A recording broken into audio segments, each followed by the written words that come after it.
Hello everyone, முக்கியமாக இந்த video வந்து நீட் அஸ்பிரன்ஸ்க்காக இருந்தது. இது நம்மளுடைய ஃபஸ்ட் கிளாஸ். நான் உங்களுடைய ஃபிசிக்ஸ் மாஸ்டர் பேர் மணிகண்டன். வாங்க, இன்றைக்கி நம்ம என்ன கற்றுக்க போகிறோம்னாக்கா, how to attend physics in NEET 2025 success strategies. அதாவது நிறைய பேர் நம்ம நீட்டுக்கு வந்து தயாராகும் இல்லையா, ஆனால் எப்படி அது தயாராகிறோம் அப்படிங்கிறது ஒரு பக்கம் இருந்தாலும் அதை எப்படி எக்ஸிக்யூட் பண்ணணும் எக்ஸாமில் அப்படிங்கிறது ரொம்ப ரொம்ப முக்கியம். என்னை பொறுத்தளவுக்கு அந்த 4P சிஸ்டம்னு ஒன்று சொல்லுவாங்க. Plan, prepare, practice and perform. Plan, prepare, practice அப்படிங்கிறது எக்ஸாமுக்கு முன்னாடி உள்ள விஷயம். ஃபைனலாக இருக்கிறது அந்த 4வது விஷயம் என்ன, பெர்ஃபார்ம். அப்போ இந்த 4Pஸில் ஃபைனலாக நம்ம பெர்ஃபார்ம் பண்ண போகிறது ரொம்ப ரொம்ப முக்கியம். அதான் நம்ம எக்ஸாமில் எப்படி நம்ம பெர்ஃபார்ம் பண்ணணும்னு சில ஸ்ட்ராட்டஜிஸ் மூலியமாக கற்றுக்க போகிறோம். வாங்க கற்றுக்கலாம். First, prepare and prefer high weightage. அதாவது நம்ம அதிகமான வெயிட்டேஜுக்கு எப்போவுமே ப்ரிஃபரன்ஸ் வந்து தரணும். ப்ரிப்பேர் பண்ணுறதும் அதிகமான வெயிட்டேஜுக்கு ப்ரிப்பேர் பண்ணணும், அதுக்கு ப்ரிஃபரன்ஸ் கொடுக்குறதும் அதிகமான வெயிட்டேஜுக்கு நம்ம ப்ரிஃபரன்ஸ் தரணும். மொத்தமாக எத்தனை கொஷின்ஸ் அப்படின்னு பார்த்தீங்கன்னாக்கா, ஃபிசிக்ஸில் 45 கொஷின் வரப்போகுது. டோட்டலாக 180 கொஷின், ஒவ்வொரு கொஷினுக்கும் 4 மார்க்கு. அப்போது 720 கொஷின்ஸ் வந்து வரப்போகுது. ஓகே, சாரி, 720 மார்க்குக்கு வரப்போகுது. அப்போது அந்த 180 கொஷின்ஸ் இருக்கு இல்லையா, அந்த 180 கொஷின்ஸில் 45 கொஸ்டின்ஸ் வந்து நமக்கு ஃபிசிக்ஸ்லேருந்து தான் வரப்போகுது.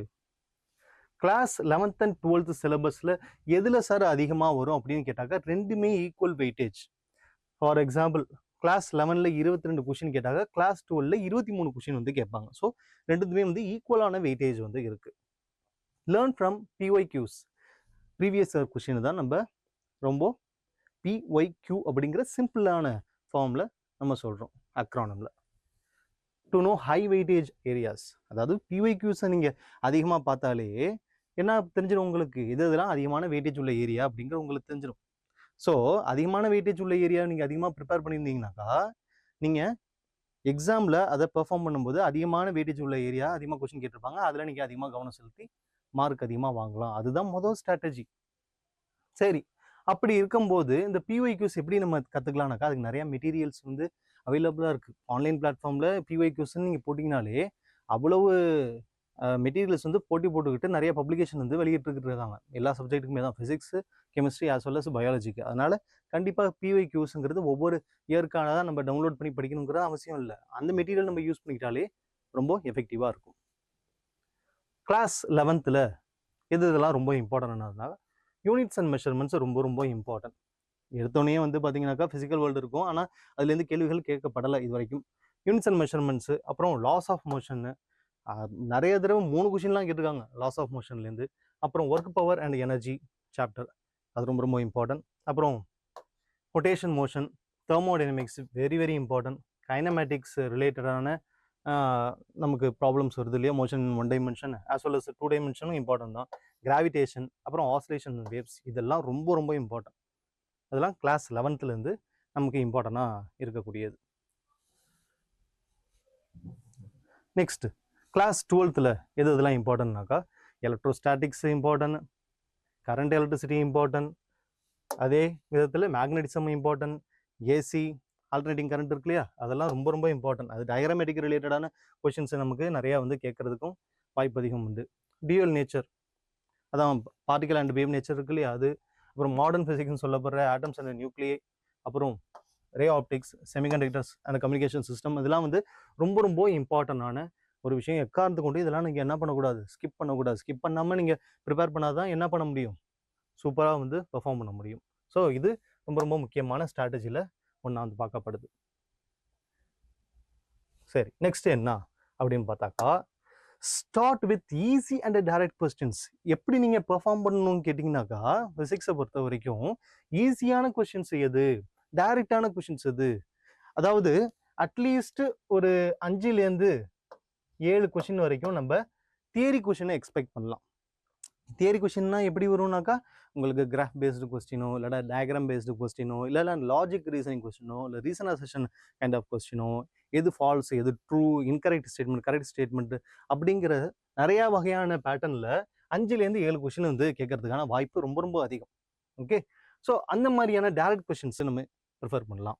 ஈஸி கொஷின்ஸ் அப்படிங்கும்போது கான்செப்டுவலாக ஈஸியாகவும் வந்து இருக்கலாம். ஸோ அதில் நீட் எக்ஸாமில் டைம்ங்கிறது ரொம்ப ரொம்ப கீ.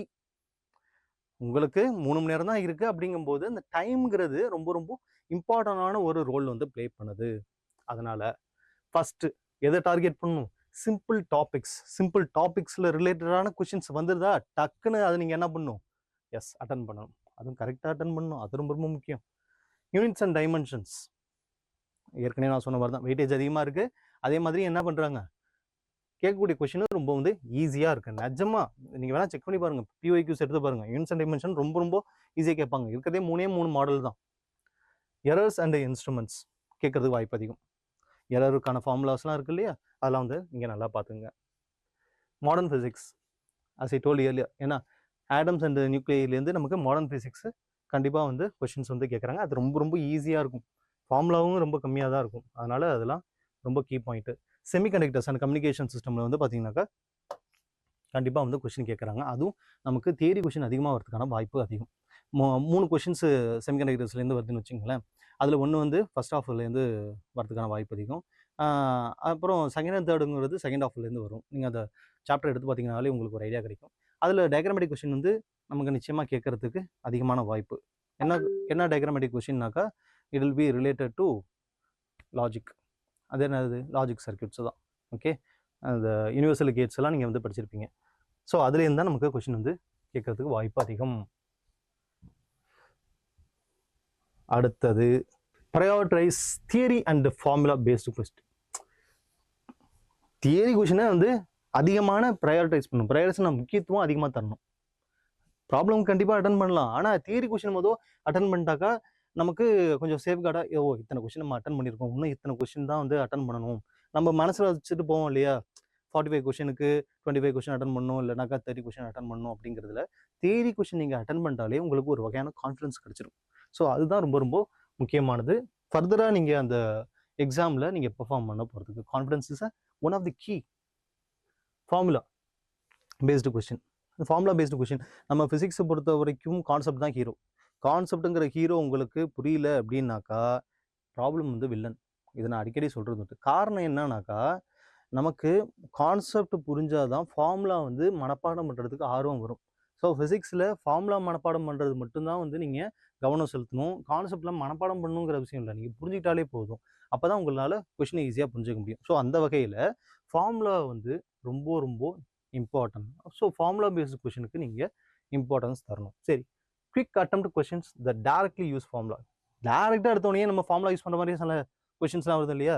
கைனமெட்டிக் ஈக்குவேஷன்ஸே எடுத்துங்க. என்னென்ன ஈக்குவேஷன் சொல்லுங்க பார்ப்போம். 3 ஈக்குவேஷன் இருக்குல்ல, ரொம்ப இம்பார்ட்டன்டான equation. V is equal to U plus AT. அப்புறம் S is equal to UT plus half AT square. Then V square is equal to U square plus 2AS. So இந்த equations எல்லாம் வந்து கண்டிப்பாக ரொம்ப யூஸ்ஃபுல்லாக இருக்கும். அப்புறம் இந்த ஓம்ஸ் லா தெரியுமே, என்னது? V is equal to IRங்கிற ஃபார்முலா. அப்புறம் லென்ஸ் அண்ட் மிரர் ஃபார்முலாவில் lens formula first 1/f is equal to 1/v minus 1/u. இதே மிரர் ஃபார்முலானா மைனஸ் என்ன ஆகிடும், ப்ளஸ்ஸாக மாறிடும், அவ்வளோதான். ஸோ இதெல்லாம் உங்களுக்கு ரொம்ப ரொம்ப யூஸ்ஃபுல்லான ஃபார்முலா. டேரெக்டாக நம்ம சப்ஸ்டியூட் பண்ணி ஆன்சர் வந்து கண்டுபிடிக்கிறதுக்கான. ஆனால் இங்கே என்ன நீங்கள் ரொம்ப இம்பார்ட்டண்ட்டாக தெரிஞ்சு வச்சுக்கணும், சைன் கன்வென்ஷனுங்கிற ஒரு விஷயம் இருக்குது. அதாவது எஃப் வியூலாம் வந்து மைனஸ் வருமா ப்ளஸ் வருமாங்கிறதெல்லாம் நீங்கள் நல்லா படித்து வச்சுக்கணும். அது நம்ம ஃபர்தராக வரப்போகிற கிளாஸஸில் அதை பற்றி நம்ம படிக்கலாம், கவலையப்படாதீங்க. Use formula sheet as pre exam revision tool.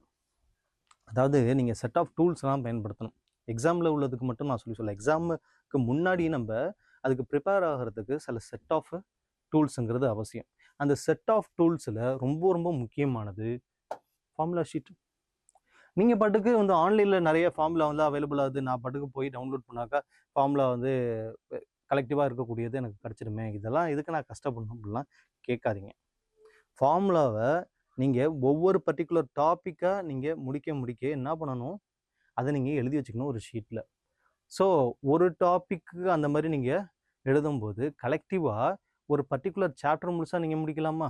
ஒரு சாப்டர் முழுசாக முடிக்கிற மாதிரி ஒவ்வொரு சாப்டருக்கும் அதே மாதிரி நீங்கள் முடிக்கலாமா? ஸோ கலெக்டிவாக என்ன பண்ணலாம், நீங்கள் இந்த பர்டிகுலர் ஃபார்முலா ஷீட்டை நீங்கள் ரெடி பண்ணிடலாம். ஓகே, அடுத்ததா என்னங்கிறத பார்ப்போம். எஸ், ரொம்ப ரொம்ப முக்கியமான அடுத்த point, don't get stuck on tough numerical questions. அதாவது நியூமரிக்கல் ப்ராப்ளம்ங்கிறதே சேலஞ்சிங்கான ஒரு விஷயம் தான். நிறைய பேர் ப்ராப்ளமாக பார்க்குறாங்க. அப்படி கிடையாது. ப்ராப்ளம்ங்கிறத நீங்கள் சொல்லி பழகுங்க. அப்போ தான் ப்ராப்ளம் வந்து உங்களுக்கு ஃப்ரெண்ட் ஆகும். சரியா? வில்லனை நம்ம ஃப்ரெண்டாக்கி என்ன பண்ண ட்ரை பண்ணணும், ஹீரோவாக்கி ட்ரை பண்ணணும். அதுதான் வந்து புத்திசாலித்தனம், அதான் ஸ்மார்ட் ஒர்க். அப்போ நீங்கள் என்ன பண்ணணும், ப்ராப்ளம்ங்கிற வார்த்தையை சொல்ல தயங்கக்கூடாது. நிறைய பேர் வந்து நியூமெரிக்கல்ஸ் சம் அப்படிங்கிறாங்க. ப்ராப்ளம்னு சொல்லுங்களேன். அது என்ன அவ்வளோ பெரிய கஷ்டமான வார்த்தையா, இல்லை பயமுறுத்தக்கூடிய வார்த்தையா? Okay, don't get stuck on tough numerical கொஸ்டின்ஸ்னாக்கா, ஒரு பயங்கரமான ஒரு கொஸ்டினை வந்து கேட்டாங்க. ஐயோ, இந்த சாப்டர்ல இந்த டாபிக் நான் நல்லா தெளிவாக படிச்சேனே, அட்டன் பண்ண முடியலையே அப்படின்லாம் நீங்கள் இது பண்ணிட்டு இருந்தீங்கன்னாக்கா, அந்த 4 மார்க்குக்கு நீங்கள் ஃபோக்கஸ் பண்ணிங்கன்னா பாக்கி இருக்கிற 176 மார்க்கு நீங்கள் வாங்குறத பற்றி யோசிச்சு பார்க்கணும் இல்லையா? ஸோ அதனால என்ன பண்ணக்கூடாது, அதே பர்டிகுலர் ப்ராப்ளம்ங்க என்ன பண்ணக்கூடாது, டைமை வேஸ்ட்டே பண்ணிக்கிட்டு இருக்கக்கூடாது. அது ரொம்ப ரொம்ப முக்கியமான விஷயம். If your question takes more then 1.5 minutes, skip and come back later. 1.5 மினிட்ஸுங்கிறது என்ன, 90 செகண்ட்ஸ். ஒரு கொஸ்டினுக்கு 90 செகண்ட்ஸ் எடுக்குமா சார்னு கேட்டாக்கா தாராளமாக எடுக்கும். அது டஃப்பான ப்ராப்ளம் வந்து கேட்டாங்கனாக்கா கண்டிப்பாக எடுக்கிறதுக்கான சான்ஸ் அதிகம். ஏன்னா கொஷின் நீங்கள் முதல்ல படிக்கணும், அந்த படித்த கொஷின் வந்து புரிஞ்சுக்கணும், அப்புறம் என்ன ஃபார்முலாவில் அது ஈக்குவேஷன் அப்படிங்கிறத நீங்கள் வந்து நினைவுபடுத்தி கொண்டு வரணும், திரும்ப அதை சப்ஸ்டியூட் பண்ணணும், சால்வ் பண்ணணும். இது பத்தாததுக்கு அந்த ஆப்ஷனில் எதுங்கிறத செலக்ட் பண்ணி அதை ஷேட் பண்ணணும். இவ்வளோ விஷயங்கள் இருக்குது. அதனால் கண்டிப்பாக இந்த 90 செகண்ட்ஸ் அப்படிங்கிறதுக்கு கம்மியாக தான் நீங்கள் என்ன பண்ணிக்கணும், உங்களை நீங்கள் தயார்படுத்திக்கணும் ஒரு கொஸ்டின் நீங்கள் அட்டன் பண்ணுறதுக்கு. ஸோ 90 செகண்ட்ஸுக்கு மேலே ஆயிடுச்சுனாக்கா நீங்கள் என்ன பண்ணணும், flag lengthy calculations to save time. அவ்வளோதான். புரியுதா? அந்த பர்டிகுலர் கொஸ்டினுக்கு ஏதாவது ஒரு ரெப்ரசன்டேஷன் கொடுத்து டிக் மார்க் போட்டோ இல்லைனாக்கா ரவுண்டு போட்டு வச்சுட்டோ என்ன பண்ணணும், ஃபைனலாக அந்த கொஸ்டினை நம்ம ஒரு தாட்டி என்ன பண்ணலாம், அட்டன் பண்ண ட்ரை பண்ணலாம். அதாவது கண்டிப்பாக வந்து அட்டன் பண்ணி ஆகணும் அப்படிங்கிறத நான் சொல்ல, அட்டன் பண்ண ட்ரை பண்ணலாங்கிறத தான் சொல்கிறேன். எப்போ டைம் இருந்தாக்கா. ஓகே, அடுத்தது எஸ், யூஸ் ஆப்ஷன்ஸ் ஸ்மார்ட்லி. எப்படி ஆப்ஷன்ஸ் 4 கொடுத்துருக்காங்க, ABCD இல்லை 1 2 3 4 அப்படிங்கிறது வருது இல்லையா, அதை நம்ம என்ன பண்ணணும், ஸ்மார்ட்டாக வந்து பயன்படுத்தணும். என்ன பண்ணணும் இப்போ ஸ்மார்ட்டானாக்கா, ஹார்ட் ஒர்க்கு நீங்கள் பண்ணிட்டீங்க, ஸ்மார்ட் ஒர்க்கும் பண்ணியிருப்பீங்க. ஆனால் இந்த எக்ஸாமில் ஹார்ட் ஒர்க்கும் பண்ணணும், ஸ்மார்ட் ஒர்க்கும் பண்ணணும். அந்த ஸ்மார்ட் ஒர்க் எப்படி பண்ணணுங்கிறத இப்போ நம்ம பார்க்க போகிறோம். அது என்னது, எலிமினேஷன் டெக்னிக். தேவையில்லாதவனை வெளில தூக்கி போடு, அவ்வளோதான். இப்போ ஒரு கம்பெனியில் நிறைய பேர் வேலை செய்கிறாங்க. ஒருத்தவங்க வந்து தேவையில்லைனாக்கா வந்து என்ன பண்ணுவாங்க, வச்சுக்கிட்டு சம்பளம் கொடுத்துக்கிட்டு இருப்பாங்களா? இல்லை, தூக்கி வெளில போட்டுருவாங்க. காரணம்னாக்கா அவன் தேவையில்லை. எப்படி வந்து ஒரு சிஇஓ இல்லை மேனேஜர் வந்து ஒரு கம்பெனிக்கு ஒருத்தர் வந்து வேலை செய்யக்கூடாதா இல்லை வேலை செய்யணுமான்னு முடிவு எடுக்கிறாரோ, அந்த மாதிரி தான் நீங்கள் என்ன பண்ணணும், அந்த கொஷினுக்கு நீங்கள் தான் வந்து அதிகாரி. அப்போ என்ன பண்ணணும், உடனே வெளில தள்ளு தேவையில்லாதவனை. ஓகே, அதான் எலிமினேட் த ராங் ஆப்ஷன்ஸ். தப்பான ஆப்ஷனை என்ன பண்ணணும், வெளில தள்ளணும். plug options into the concept to check validity.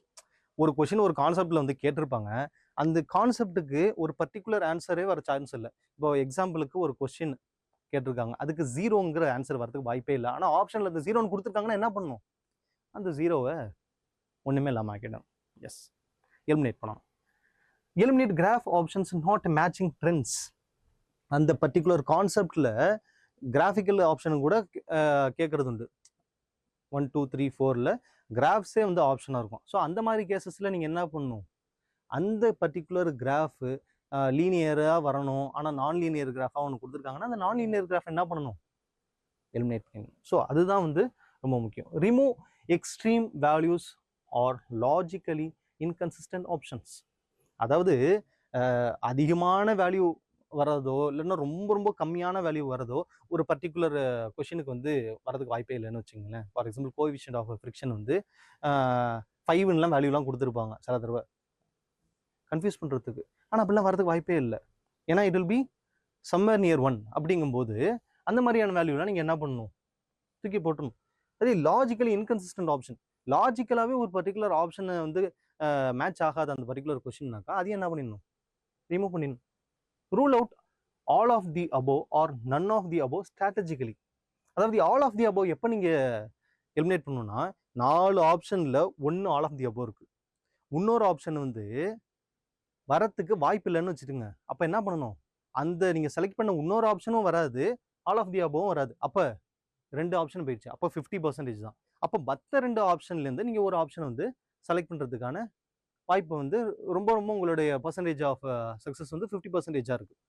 அப்படி தான் நீங்கள் ஸ்ட்ராட்டஜிக்கலாக ரிமூவ் பண்ணணும். அதே மாதிரி நன் ஆஃப் தி அபோவ் ஸ்ட்ராட்டஜிக்கலாகவும் ரிமூவ் பண்ணலாம், ஆல் ஆஃப் தி அபோவும் ரிமூவ் பண்ணலாம், நன் ஆஃப் தி அபோவும் ரிமூவ் பண்ணலாம். அப்போ நன் ஆஃப் தி அபோவ் எப்படி நீங்கள் ரிமூவ் பண்ணலாம், ஏதாவது ஒன்று ஆன்சர் வரதுக்கு வாய்ப்பு இருக்குன்னு வச்சுங்க மற்ற 3 ஆப்ஷனில். அப்போது இந்த நன் ஆஃப் தி அபோவ் என்ன பண்ணிடலாம், எலிமினேட் பண்ணிடலாம். ஸோ இதுதான் வந்து strategical technique. Smart elimination leads to decreased confusion and increased focus. அதாவது ஸ்மார்ட்டாக ஒர்க் பண்ணி நீங்கள் எலிமினேட் பண்ணீங்கன்னாக்கா அது எதுக்கு வந்து வழிவகுத்து, டிக்ரீஸ்டு கன்ஃபியூஷன். அந்த கன்ஃபியூஷனுங்கிறது வந்து உங்களுக்கு கம்மியாயிடும். இன்க்ரீஸ்டு ஃபோக்கஸ், அதாவது நீங்கள் அதிகமான ஃபோக்கஸ் வந்து நீங்கள் வந்து பண்ணலாம். இதில் ப்ராப்ளம் சால்விங்கில் அடுத்தடுத்த கொஷின்ஸில். சரி, ஓகே, அடுத்தது என்னங்கிற பார்ப்போம். Yes, diagrams are your best friend. இந்த டயக்ராம்ங்கிறது பிக்டோரியல் ரெப்ரசன்டேஷன் தான். அது வந்து உங்களுக்கு ரொம்ப ரொம்ப ஒரு பெஸ்ட்டான ஃப்ரெண்ட். எப்படின்னு கேட்டிங்கன்னா, ஃபார் மோஷன் ரிலேட்டடான சாப்டர்ஸ் நிறையா இருக்குது இல்லையா, 1 டைமென்ஷன் 2 டைமென்ஷன், அப்புறம் லாஸ் ஆஃப் மோஷன், அதில் optics, whether it can be ray optics, wave optics, அப்புறம் வந்து circuit diagram, electrical circuit diagram எவ்வளோ இருக்குது எலக்ட்ரோஸ்டாட்டிக்ஸில், அப்புறம் கெப்பாசிட்டன்ஸ்லாம், அதெல்லாம் வந்து ஸ்கெட்ச் பண்ணிட்டுங்க அந்த பர்டிகுலர் சுச்சுவேஷனை. நீங்கள் நினைக்கிற மாதிரி எல்லா கொஷின்லையும் இந்த மாதிரியான கொஷினில் டயக்ராம் கொடுக்கணும்னு அவசியம் இல்லை, கொடுக்கவும் மாட்டாங்க. அப்போ நீங்கள் என்ன பண்ணிடணும், உடனே ஒரு பர்டிகுலர் பால் வந்து பீங் ட்ராப்டு அப்படிங்கிறதுனாக்கா அது சிம்பிளான விஷயமா இருக்கலாம். ஆனால் நீங்கள் அதை விஷுவலைஸ் பண்ணுறதுக்கு பதிலாக நீங்கள் அதை உங்களுடைய கொஷினில் இருக்க பேப்பரில் இருக்கக்கூடிய புக்லெட்டாக தருவாங்க. அதில் பின்னாடி வந்து நிறையா பேஜஸ் வந்து பிளாங்காக இருக்கும். அதை நீங்கள் ஒர்க் ஷீட்டாக பயன்படுத்திப்பீங்க. நீங்கள் பேப்பர்ஸ் வந்து எடுத்துகிட்டு போகக்கூடாது எதுவுமே சால்வ் பண்ணி பார்க்கறதுக்கு. அப்படிப்பட்ட கொஷின் புக்லெட்டோட பின்னாடி பகுதியை நீங்கள் என்ன பண்ணிக்கலாம், யூஸ் பண்ணிக்கலாம். எதுக்கு, ஒர்க் ஷீட் வந்து யூஸ் பண்ணி சால்வ் பண்ணுறதுக்கு. இந்த பர்டிகுலர் சால்விங் அந்த சுச்சுவேஷனில் என்ன நீங்கள் பண்ணலான்னாக்கா, டயக்ராம்லாம் வரைஞ்சி பாருங்கள். அந்த பர்டிகுலர் கொஷனுக்கு சிம்பிளாக டயக்ராம் வரைஞ்சி பார்த்து அதுக்கான சொல்யூஷனை டக்குன்னு நீங்கள் ஈக்குவேஷனை பொறுத்து நீங்கள் சால்வ் பண்ணுறது ரொம்ப ரொம்ப ஈஸியாக இருக்கும். அது உங்களுக்கு பெஸ்ட் ஃப்ரெண்டாகவே மாறிடும். Even quick diagrams help avoid confusion இன் காம்ப்ளெக்ஸ் கொஸ்டின்ஸ். அதாவது கொஸ்டின் ரொம்ப ரொம்ப காம்ப்ளெக்ஸாக இருக்கும். ஆனால் ஃபார் எக்ஸாம்பிள் இப்போ ஒரு பால் மேலே வந்து தூக்கி போடுறோம், ஒரு பர்டிகுலர் பாயிண்ட்டு ரொம்ப ரெஃபரன்ஸாக எடுத்துக்கிட்டோம், திரும்ப அந்த ஹையஸ்ட் பாயிண்ட் ரீச் பண்ணி திரும்ப கீழே வரும்போது நம்ம கால்குலேட் பண்ணுறதுக்கு என்ன பண்ணணும், டயக்ராம் போட்டு புரிஞ்சுக்கிட்டிங்கனாக்கா ரொம்ப ரொம்ப ஈஸியாக இருக்கும். அப்போ இந்த பர்டிகுலர் பாயிண்ட்லேருந்து இங்கே வந்து வரத்துக்கு எவ்வளவு டைம் வந்து ஆகியிருக்கு அப்படின்னு கொஸ்டின் கேட்குறாங்கன்னு வச்சுங்களேன். அப்போ நீங்கள் என்ன பண்ணலாம், ஈஸியாக வந்து சால்வ் பண்ணலாம். ஏன்னாக்கா கீழேருந்து மேலே மேக்ஸிமம் ஹைட் வந்து ரீச் ஆகுது, திரும்ப அங்கே மேலேருந்து திரும்ப கீழேங்கிறதுக்கு ரீச் ஆகுங்க. தனித்தனியாக அந்த ஃபார்முலா வந்து ஈக்குவேஷன் ஃபார்மில் இருக்கிறத நீங்கள் எடுத்து சால்வ் பண்ணலாம். ஸோ இந்த மாதிரியான விஷயங்களுக்கெல்லாம் டயக்ராம்ங்கிறது உங்களுக்கு பெஸ்ட் ஃப்ரெண்டு தான். அதனால் வரைஞ்சிடணும். Okay, next. எஸ், இதுவே ஒரு ஃபார்முலா மாதிரி இருக்குது பார்த்தீங்களா, accuracy is greater than attempts.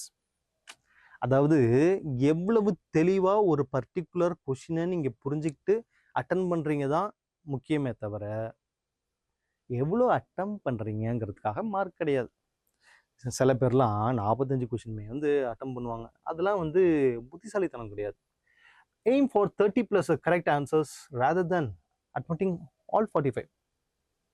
அதாவது 45 கொஷினுமே நீங்கள் அட்டன் பண்ணுறதுக்கு ட்ரை பண்ணக்கூடாது. அது புத்திசாலித்தனம் கிடையாது. அன்டில் அன்லெஸ் நீங்கள் எக்ஸ்ட்ரீமாக பயங்கரமாக வந்து ஹார்ட் ஒர்க் பண்ணி ப்ரிப்பேர் பண்ணியிருக்கீங்க ஃபிசிக்ஸ்னாக்கா you can go for it. கேட்டிருக்கிற கொஷின் எல்லாமே தெரியுது, 1 2 3 அதான் வந்து எனக்கு டவுட்டாக இருக்குனாக்கா தாராளமாக யூ கேன் டேக் ரிஸ்க். ஏன்னா நீங்கள் ஆல் இண்டியா ரேங்க் வரதுக்கான லெவல் அளவுக்கு ப்ரிப்பேர் பண்ணிக்கிங்கன்னு அர்த்தம். ஆனால் உங்களுடைய ப்ரிப்பரேஷன் மேலே உங்களுக்கு கொஞ்சம் லேக் ஆஃப் கான்ஃபிடன்ஸ் இருக்குது அப்படின்னாக்கா you shouldn't go with attempting all 45 questions. அப்போ நீங்கள் என்ன பண்ணணும், 30+ கரெக்ட் ஆன்சராக இருந்தால் போதும் அப்படிங்கிற மாதிரி தான் நீங்கள் என்ன பண்ணணும் நினைக்கணும். ஃபார் எக்ஸாம்பிள் ஒருத்தர் 35 கொஷின் அட்டன் பண்ணுறாருன்னு வச்சுங்களேன். அந்த 35 question, each question carries how much mark? 4 mark. Okay, இந்த 35மே வந்து கரெக்டாக இருந்ததுனாக்கா அவருக்கு எவ்வளோ மார்க் வந்து கிடைக்கும்? எஸ், 140 மார்க் வந்து கிடைக்கும். இதே 35 கொஷின்ஸில் 30 கொஷின்ஸ் தான் வந்து கரெக்ட். அப்போ ஒவ்வொன்றுத்துக்கும் 4 மார்க்கா, 120 மார்க். அப்போ பாக்கி 5 வந்து தப்பு. அப்போது -5. ஏன்னா ஒவ்வொரு கொஷினும் வந்து தப்பா வந்து அட்டன் பண்றதுக்காக என்ன பண்ண போறாங்க? 1 மார்க்கை வந்து கம்மி பண்ண போறாங்க. அப்போ என்னவாயிடும்? 115 115 அப்படிங்கிற மார்க் வந்துடும். அப்போ பாருங்களேன், அவன் நினைச்சிட்டு இருப்பான் 140 மார்க் நம்ம வாங்க போறோம் அப்படின்னு நினைச்சிட்டு இருப்பான். 35 கொஸ்டின் வந்து அட்டன் பண்ணிட்டு. ஆனா 5 கொஸ்டின் வந்து அவன் தப்பு பண்ணியிருந்தாங்கன்னு வச்சுங்க, இல்லை தப்பு பண்ணியிருந்தான்னு வச்சுங்க ஸ்டூடெண்ட். அப்போ மார்க் 140லேருந்து என்னவா ஆயிடும்? 115 ஆயிடும். 25 மார்க் போயிடும். அதனால உங்களுக்கு என்ன வந்து தெளிவா தெரியுதோ அதை நீங்க வந்து அட்டன் பண்ணணும். அதுதான் வந்து ரொம்ப ரொம்ப ஸ்மார்ட்டான ஒரு விஷயம். Each wrong answer cause -1 mark due to negative marking. இது உங்களுக்கு நல்லா தெளிவாகவே தெரியும். நெகட்டிவ் மார்க்கிங்னால வந்து கரெக்டாக நம்ம அட்டன் பண்ணி மார்க் வாங்கினதுல எவ்வளோ லூஸ் பண்ண போகிறோம்? 25% மார்க் வந்து லூஸ் பண்ண போகிறோம். அதாவது 4 மார்க்கில் 1 மார்க்குங்கிறது போயிடும். ஓகே,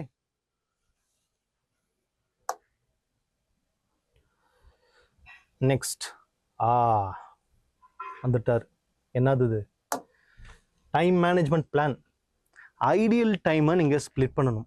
யார் வந்து நீட் எக்ஸாமில் இந்த டைம் மேனேஜ்மெண்ட்டுக்கு முக்கியமான ஒரு பங்கு வந்து கொடுக்குறாங்களோ அவங்களால கண்டிப்பாக வந்து ஜெயிக்க முடியும். சரி, எப்படி நம்ம அதை பிரிக்கலாம் அப்படிங்கிறத பார்ப்போம்.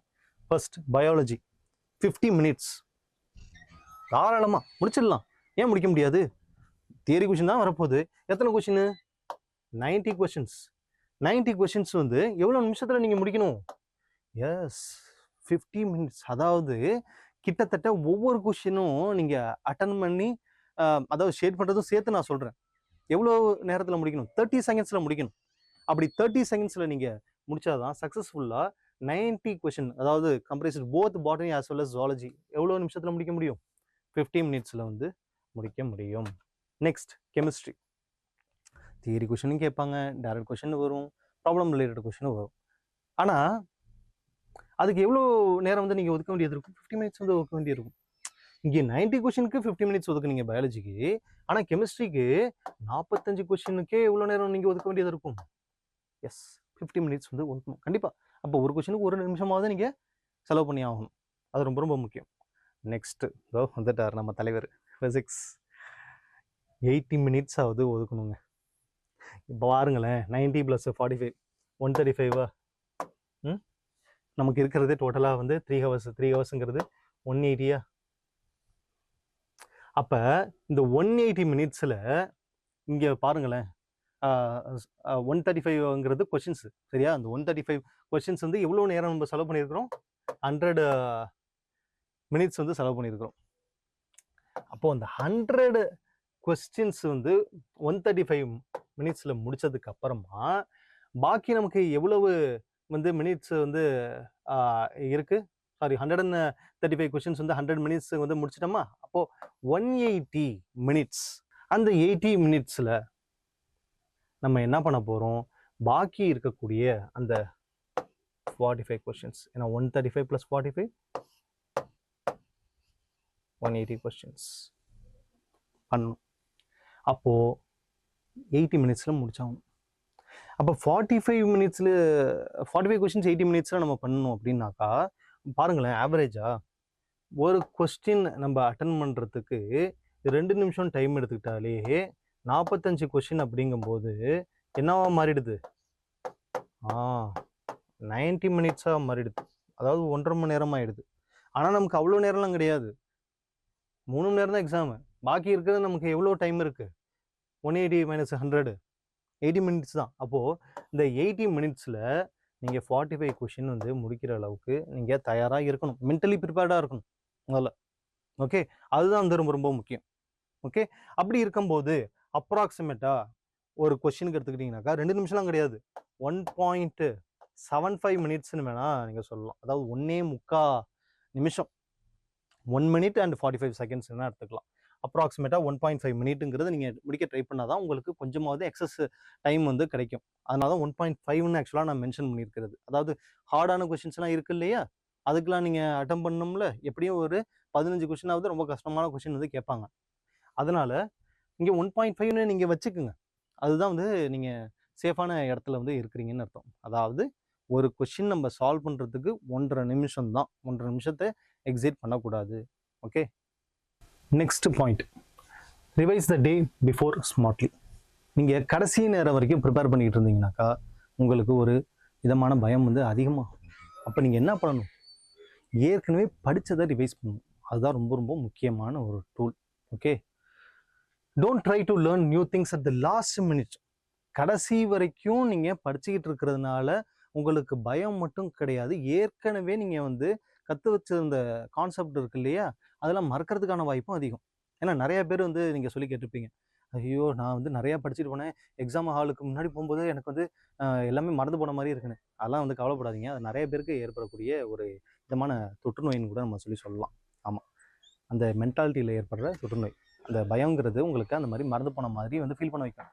ஆனால் இதில் என்னன்னாக்கா ஒரு 10% ஆஃப் பீப்புளுக்கு நிஜமாவே மறந்து போயிடும். காரணம் என்னன்னாக்கா அவங்க அதை ரிவைஸ் பண்ணியிருக்க மாட்டாங்க. அதனால ரிவைஸ் அப்படிங்கிறது பண்ணியே தேரணும். ரிவிஷனுங்கிறது உங்களுக்கு ரொம்ப ரொம்ப இம்பார்ட்டண்டான ஒரு கீ டூல்.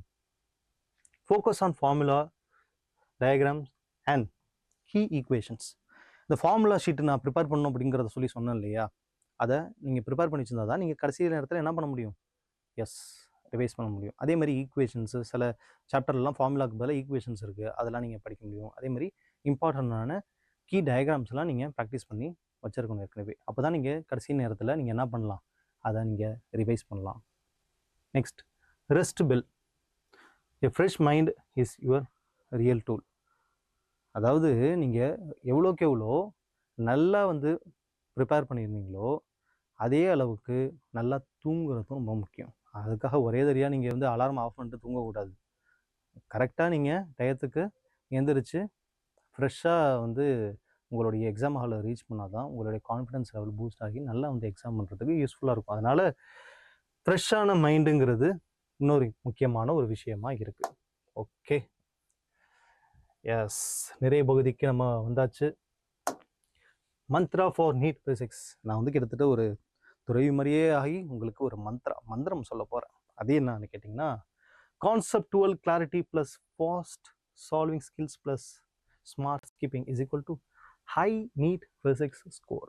அப்படின்னா என்ன சார் அப்படின்னு கேட்டிங்கன்னா, ரொம்ப சிம்பிள். கான்செப்டுவல் கிளாரிட்டி, எப்படி வந்து ஒரு எக்ஸாம் நீங்கள் படிக்கிறீங்களோ அதில் ஒவ்வொரு சப்ஜெக்டும் நீங்கள் நல்லா படிக்கணும். நம்ம ஃபிசிக்ஸை பொறுத்த வரைக்கும் கான்செப்ட் தான் ஹீரோ. அப்படி இருக்கும்போது கான்செப்டுவலாக உங்களுக்கு நல்ல கிளாரிட்டி இருக்கணும். அது முக்கியமான ஒரு விஷயம். Next, fast solving skill. நான்லாம் வந்து பயங்கரமாக ப்ராப்ளம்ஸ் வந்து செம்ம ஸ்பீடாக போடுவேன் அப்படிங்கிற ஒரு கான்ஃபிடன்ஸ் உங்களுக்கு இருந்து சால்வ் பண்ணணும். Next, smart skipping. அதாவது என்னென்ன கொஷின்லாம் வந்து எனக்கு தெரியாதோ அது கடைசி நேரத்தில் தான் நான் போட போகிறேன், அட்டம் பண்ண ட்ரை பண்ண போகிறேன் அப்படிங்கிற ஒரு கிளாரிட்டியும், எந்தெந்த எந்தெந்த ஆப்ஷன்லாம் வந்து வராது ஒரு பர்டிகுலர் கொஷினுக்கு அப்படிங்கிறத எலிமினேட் பண்ணக்கூடிய ஒரு ஸ்கில்லும் கண்டிப்பாக உங்களுக்கு தேவை. இதெல்லாம் இருந்துச்சுன்னா ஹை நீட் பிசிக்ஸ் ஸ்கோர் நீங்கள் ரீச் பண்ணலாம். எவ்வளோ சார்னு கேட்டாக்கா 180க்கு கண்டிப்பாக 140+ வந்து கண்டிப்பாக உங்களால் பண்ண முடியும், நல்லா ப்ரிப்பேர் பண்ணியிருந்தீங்கன்னா. அதுதான் ரொம்ப ரொம்ப முக்கியம். ஸோ மை டியர் ஸ்டூடெண்ட்ஸ், இந்த செஷன் உங்களுக்கு ரொம்ப ரொம்ப யூஸ்ஃபுல்லாக இருந்திருக்கும்னு நான் நம்புகிறேன். இந்த வீடியோ உங்களுக்கு பிடிச்சிருந்தாக்கா மறக்காமல் லைக் பண்ணுங்கள். அப்புறம் உங்களுடைய ஃப்ரெண்ட்ஸுக்கு யாருக்கெல்லாம் வந்து பயனுள்ளதாக இருக்கும் இந்த வீடியோன்னு நினைக்கிறீங்களோ அவங்களுக்கு ஷேர் பண்ணுங்கள். ஏதாவது சந்தேகம் இருந்தாக்கா கமெண்ட் பாக்ஸில் கமெண்ட் பண்ணுங்கள். ரொம்ப ரொம்ப இந்த வீடியோ பிடிச்சிருந்தாலும் நல்லா இருக்குன்னு கமெண்ட் பாக்ஸில் கமெண்ட் பண்ணலாம், தப்பு கிடையாது. ஸோ அடுத்த வீடியோவில் பார்க்குற வரைக்கும் உங்கள்கிட்ட தற்காலிகமாக விடைபெற்றுக் கொள்வது உங்கள் Manikandan. Thank you. Send a map. You dare to dream, we care to accomplish.